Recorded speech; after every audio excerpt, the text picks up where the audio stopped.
आज हम देखते हैं बॉडी मास इंडेक्स, जिसे हम बोलते हैं बीएमआई। सबसे पहले देखते हैं बीएमआई निकालते कैसे हैं। क्या देखते हैं, इसका फॉर्मूला क्या है। फॉर्मूला बीएमआई निकालने का फॉर्मूला क्या है। हम इसमें जो वेट होता है हमारा, उस वेट को हम लेते हैं किसमें, किलोग्राम में। फिर इसको वेट को डिवाइड कर देते हैं किससे, हाइट से। हाइट किस में लेते हैं, हाइट हम लेते हैं इन मीटर स्क्वायर में। ठीक है, तो बॉडी मास इंडेक्स निकालना हो तो हमें अपना वेट पता होना चाहिए किलोग्राम में, और हाइट पता होनी चाहिए, और उसको डिवाइड कर देते हैं तो हमारा बॉडी मास इंडेक्स आ जाता है। सबसे पहले कितना होता है, नॉर्मल कितना होता है बॉडी मास इंडेक्स।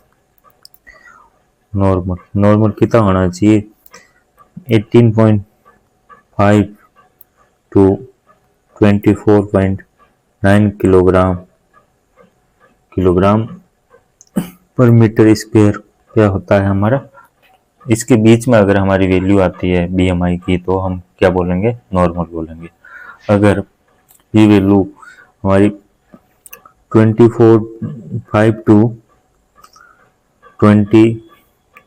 29.9 आए किलोग्राम पर मीटर स्क्वायर, या फिर 30 टू 34.9 किलोग्राम पर मीटर स्क्वायर आए, या फिर आपकी 35 टू 39.9 आए, या फिर ये आपकी 40 या 40 से ज़्यादा आए।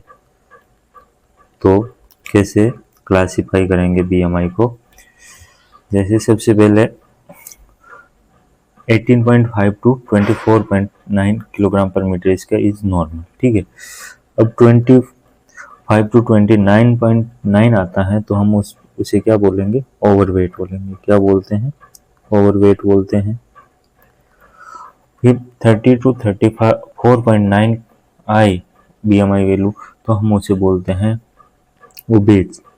क्या बोलेंगे, ओबेज, और क्लास फर्स्ट ओबेज। ठीक है, फिर 35 टू 39.9 के बीच में आए वैल्यू बीएमआई की तो हम बोलते हैं ओबेज क्लास सेकेंड। क्या बोल देंगे, ओबेज क्लास सेकेंड। और 40 या 40 से ज़्यादा आए तो ओबेज क्लास थर्ड बोलते हैं। ठीक है, ये नॉर्मल क्लासिफिकेशन होता है बीएमआई का। सबसे पहले हम फॉर्मूला कैसे निकालते हैं बीएमआई को। बीएमआई को हमें वेट किलोग्राम में लेना है, हाइट मीटर स्क्वायर में लेना है, इन दोनों को डिवाइड कर देंगे तो हमारा नॉर्मल बॉडी मास इंडेक्स आ जाएगा। फिर नॉर्मल कितना होता है, नॉर्मल होता है 18.5 टू 24.9 किलोग्राम पर मीटर स्क्वायर। अगर ये 25 और 29.9 के बीच में है तो उसे हम ओवरवेट बोलेंगे, और 30 या 30 से ज़्यादा है तो उसे ओबेज बोलेंगे। अगर इसकी वैल्यू 30 और 34.9 के बीच में है तो ओबेज क्लास फर्स्ट बोलते हैं, और 35 और 39.9 के बीच में है तो क्लास सेकेंड बोलेंगे ओबेज, और 40 या 40 से ज़्यादा है तो क्लास थर्ड ओबेज बोलेंगे।